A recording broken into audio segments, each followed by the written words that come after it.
Hi there, welcome to the archives. This blog is titled Body Projects and Shame.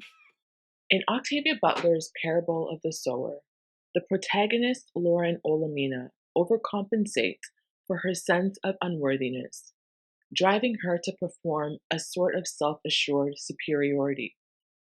We see this most clearly in Lauren's relationship with Zahra.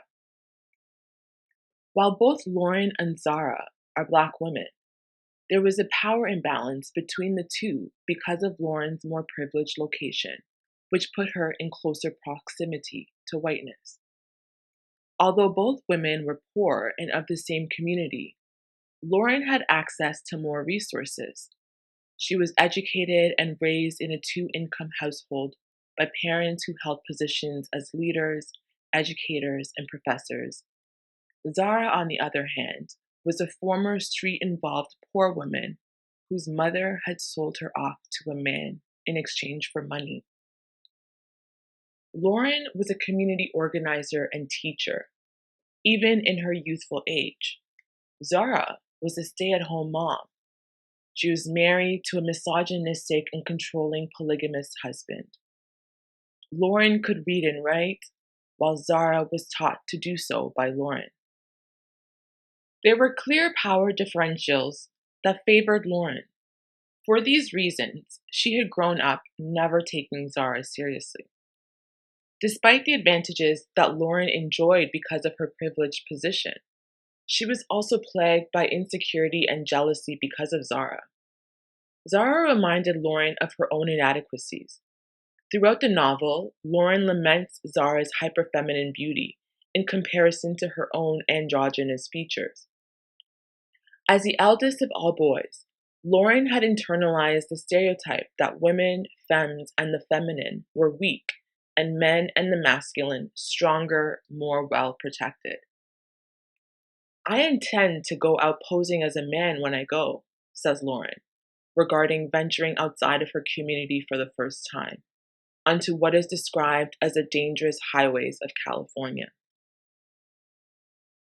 You can find that on page 138 of Octavia Butler's book. Throughout much of the story, Lauren passes as a man. As she described, "We're like that, we Olaminas. Tall, sturdy, fast-growing people. I'm still the tallest." Zahra, on the other hand, is short, petite, and curvy. As Lauren noted, Zahra was able to fit into Lauren's youngest brother's shirts and jeans. According to Lauren, Zahra was always the best-looking woman in the neighborhood. Zahra attracts enough of the wrong kind of attention with all her clothes on. She was a beautiful woman, and I would never be beautiful, which didn't bother me. Boys had always seemed to like me, but Zahra's looks grabbed male attention, pointing to patriarchy's deliberate use of setting women up against each other in these such dynamics. Here, Octavia Butler is addressing shame tied to unrealistic beauty expectations, which can trigger insecurities that get in the way of women's relationships. Beauty industries finesse our insecurities as women. Women's studies professor Carla Rice says that young girls as young as 6 express some form of dissatisfaction with their bodies. Carla Rice and communications professor Kathleen Lebesco maintain that women and girls face significant pressure to conform to beauty standards, approaching their bodies as a project, what they call beauty projects. Rice identifies the following 4 beauty projects. 1, the weight project. 2, the hair project. 3, the skin project. And 4, the breast project.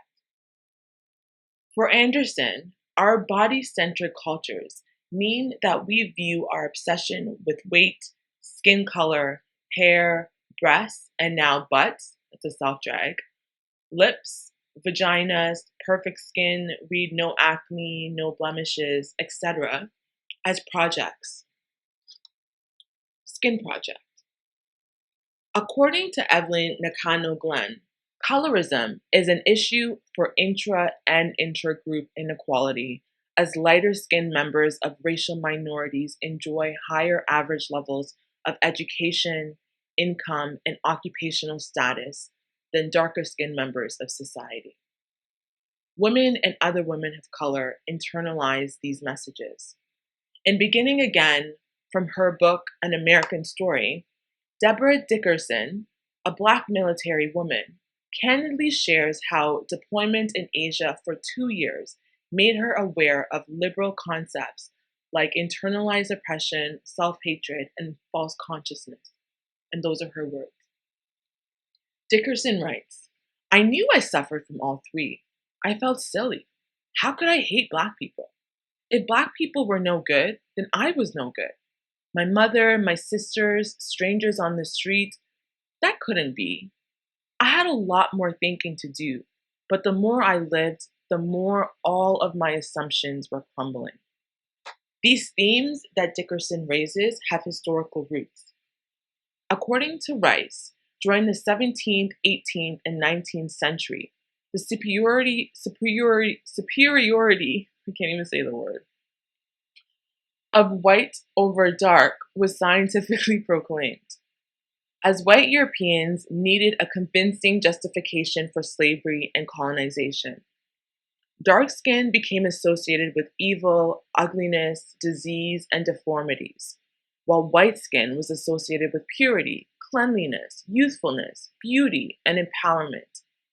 Because of this, skin color becomes a project, whereby many Black and other people of color associate lighter skin with beauty, and as such want to attain whiter skin. To attain fairer skin, they might use chemicals like hydroquinone. I literally looked up on Google how to pronounce that. Hydroquinone. Yikes, refer to Google. Hydroquinone. Let's do that again. To attain fair skin, they might use chemicals like hydroquinone, used in skin lightening creams to bleach their skin tone. This process of lightening one's skin is also known as the technology of the self, aimed at modifying one's beauty and other aspects of the self to attain a higher state of happiness, purity, wisdom, and perfection, as Glenn identifies. Hair project. According to Rice, an estimated 80% of African American women in the US straighten their hair, mainly through the use of relaxers that are toxic, which damage hair and burn scalps. They don't go through this treacherous process because they enjoy it, but rather because they have learned that it serves a purpose. According to Verna Key, the same belief we have toward Black hair today is no different than the ideological rationale for slavery. Its foundations are deeply connected to anti-Blackness that defines the Black body as barbaric, savage, ugly, and evil. In recent years, Black girls have been suspended and sent home from school for wearing their hair natural. Black women have faced disciplinary action from their employers for wearing their hair naturally, including the US military. Black hair is made out to be a crime, an infraction. Black hair in its natural state is viewed as resistance, as militant and radical. This makes Black hair political, even when Black women aren't trying to be political.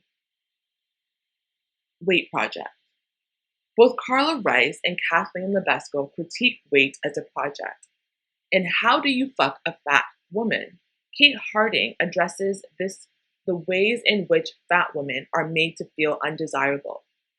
Harding and others like Lebesco argue that the terms abject, undesirable, deceased, disorder have all come to represent fat bodies, resulting in stigma, discrimination, barriers to employment, body dysmorphia, anorexia, bulimia, binge eating, and suicidality. Breast project. This one is pretty self-explanatory. The bigger the breast, the more desirable, or so we're told by society. As a woman with larger, very natural breasts, I can attest that having big breasts is not enough. They need to be perky, not saggy, or says society. Lauren and Zahra remind us that these so-called beauty standards have concrete consequences. The impossibility of attaining these standards draws shame that distances us. What we find here is another mythical binary. White, thin, able-bodied represents beauty and pride, while black, dark, fat, and disabled represents ugliness and shame. With the force and intensity of shame, these scripts move us to think, behave, and perform in counterproductive and unhealthy ways. This is linked to the cultures of perfectionism and ideas around purity. The myth tells us that if you avoid failure to attain perfection, you will also avoid shame. Ironically, this pressure always still draws shame because failure and shame are inevitable, meaning that without even knowing or intending to, Zahra would strike shame in Lauren. Check out my previous blog, Aversions and Shame, for more on those dynamics. Until next time, in solidarity.